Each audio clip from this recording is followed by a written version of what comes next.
Okay, welcome everybody.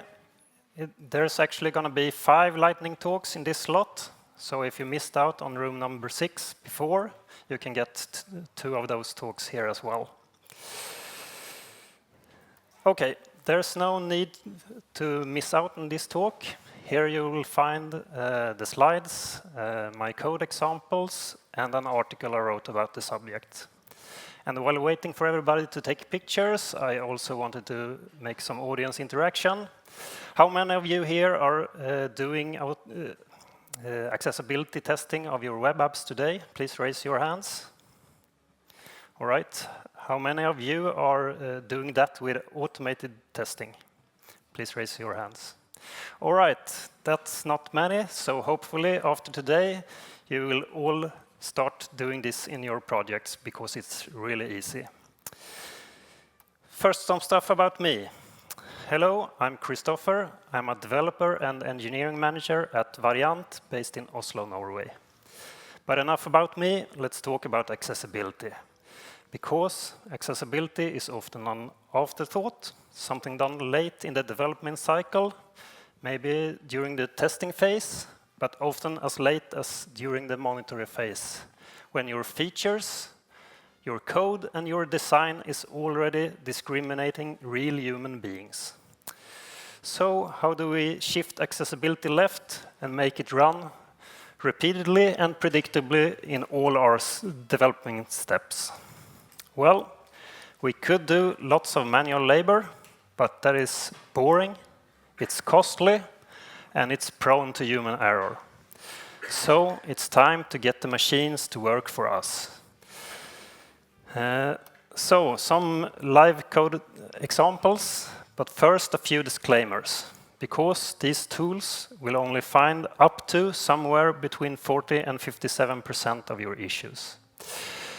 It depends if you ask the people selling human experts or if you ask the people behind these tools. But then again, the human experts will only find up to 68% of your accessibility issues. So maybe if the machines take the first 40%, the humans can raise the bar a little higher in the other end. Okay.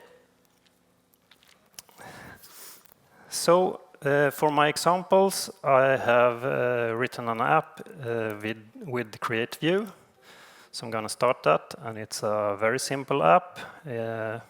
In that app, I've created a to-do list, which consists of a heading, a counter, an input, a button component, and a list of all my to-dos. And here I can add a new to-do, like I'm going to speak at Copenhagen DevFest.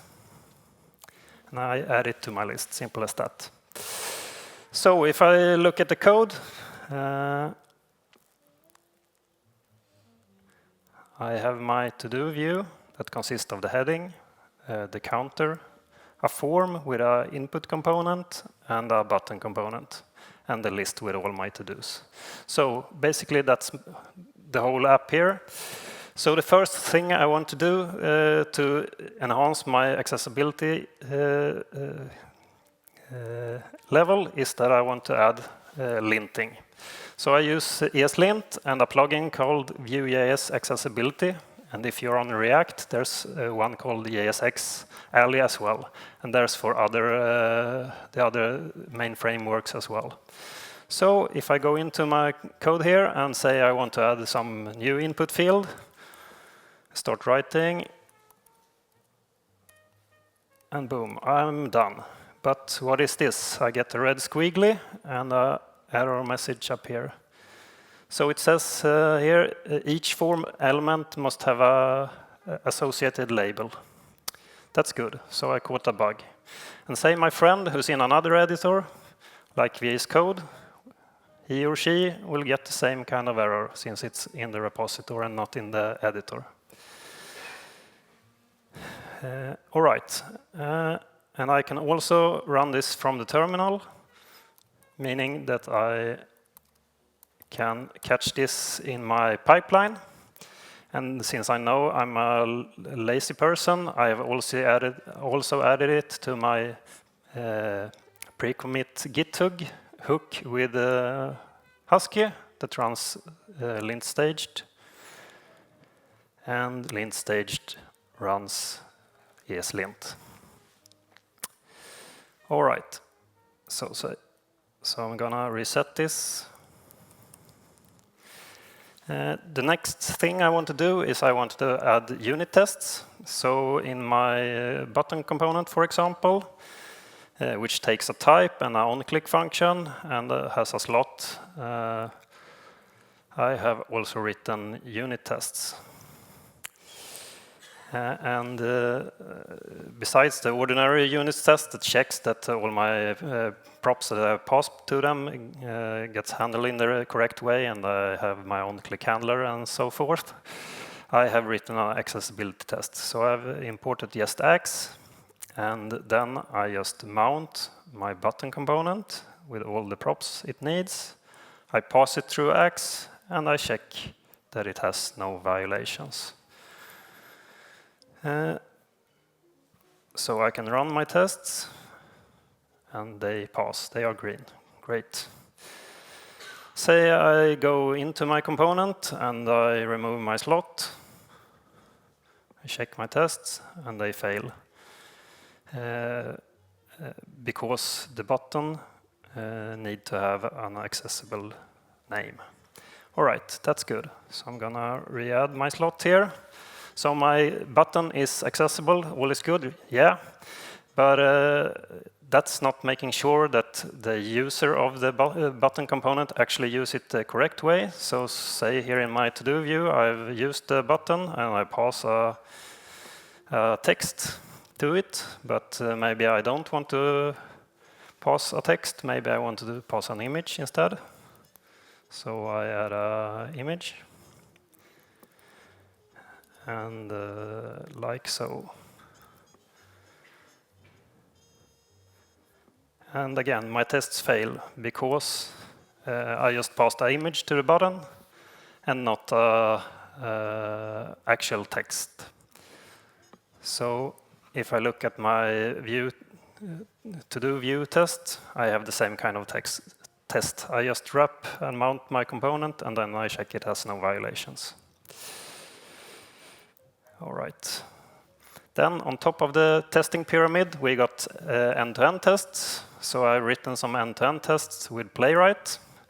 If you want to know more about Playwright, you can go and listen to Debbie O'Brien tomorrow at 9 o'clock. But my end-to-end test here, basically, I have a test that inserts a to-do. And then I have my accessibility test that uses X-Core Playwright. And what it basically does, it goes to the page, it checks that it has no violations. So that's 2 lines of code, people. It's really easy. So I'm gonna run my tests, and I'm gonna run them headed, meaning the browser will show up, so you see what's actually happening.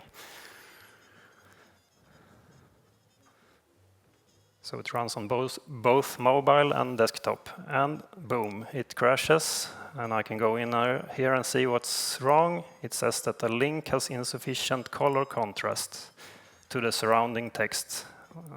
What's this link? It says view 3. All right, so if I go into my app, I can see here, I have 2 links here in my paragraph that has only color as the distinguishing for it, and the contrast is too low. So it has actually caught a bug that came with create view. All right. So why do I need all these tools? Why do I need both linting unit tests and end-to-end tests? Well, it's about catching the error as close to the source as possible and as fast as possible. So linting will give you advice while you type. The unit test will quickly find the bug close to your component, and the end-to-end test will actually run up a browser and test it to find like color contrast issues that you won't be able to find with unit tests.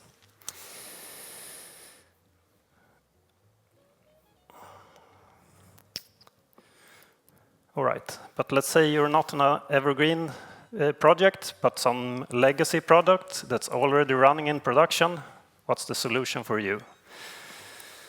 Well, I got a tool for that as well. There's crawlers out there. I'm going to show you Pally CI that can take a list of websites or maybe a sitemap and go through all of those to find issues. And that means that you can also set it up to run against your test or review environment and prevent you from merging bad code. So I'm going to look at my config file. I've actually just gone through the internet and found 3 random URLs that I'm going to test here. So let's see about the result.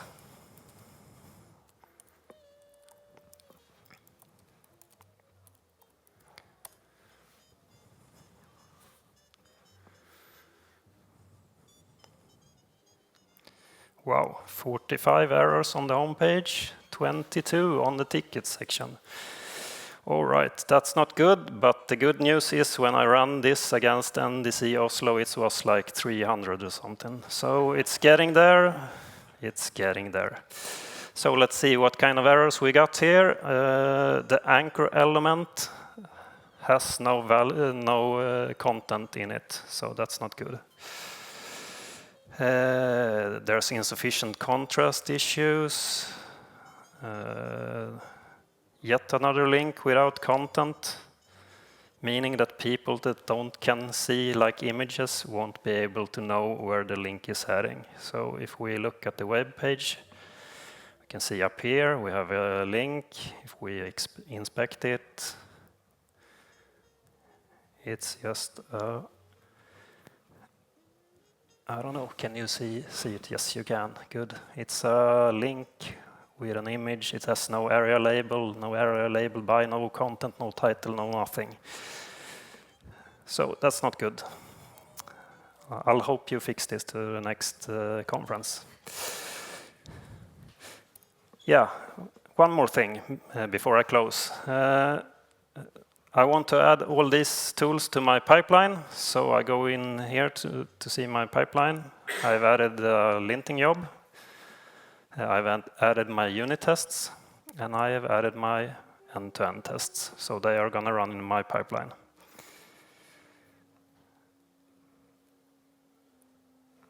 And now I'm going to push. Are you ready? Boom. Accessibility broke my build. Thank you for listening, and hope you have a good time testing for accessibility issues.